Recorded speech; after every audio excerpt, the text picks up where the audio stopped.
ఇంతవరకు ఏ సెలబ్రిటీ చెయ్యని పని సమంత చేసి, సమంత అంటేనే స్పెషల్ అని ప్రూవ్ చేసేసుకుంది సమంత. గత 2, 3 రోజులుగా సోషల్ మీడియాలో సమంత ప్రెగ్నెంట్ అనే వార్తలు చాలా వైరల్ అవుతున్నాయి. సమంత నిజంగానే ప్రెగ్నెంటా? కాదా? అనే క్వెషన్ మార్క్ అయితే చాలా మంది ఆమె ఫాన్స్‌లో ఉండిపోయింది. సమంత చాలా ఒడిదుడుకులనైతే లైఫ్‌లో ఎదుర్కొంది. ఆమె ఫేస్ చేసిన ఇష్యూస్ అయితే వేరే సెలబ్రిటీ అయితే ఎవరైనా ఫేస్ చేస్తే మళ్ళీ అంత త్వరగా రికవరీ అవ్వడం చాలా కష్టమని చెప్పాలి.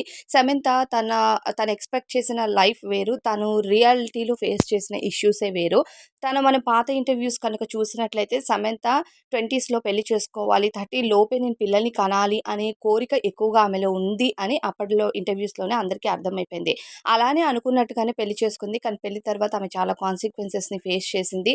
ఇక డివోర్స్ తీసుకొని ఆ తర్వాత తనకున్న వ్యాధి మయోసైటిస్‌ని బయటపెట్టి అలా చాలా ఇష్యూస్‌ని ఫేస్ చేసిన తర్వాత 3 ఏళ్ళు సినిమా గ్యాప్ ఇచ్చి 'మా ఇంటి బంగారంతో' మళ్ళీ ప్రేక్షకుల ముందుకొచ్చింది. కానీ ఆ సినిమా సూపర్ డూపర్ హిట్ అయింది.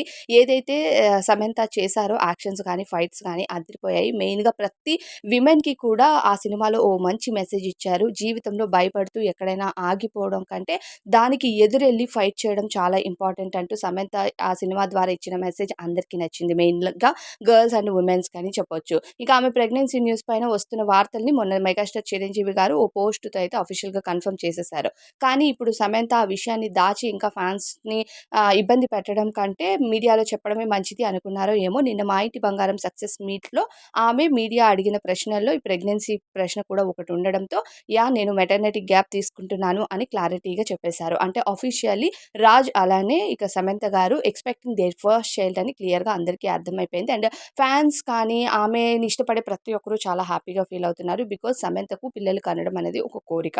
ఆ కోరిక త్వరలోనే నెరవేరుతుంది కాబట్టి ఆమె హెల్తీ బేబీకి జన్మనివ్వాలని మనం కూడా ఈ వీడియో ద్వారా కోరుకుందాం.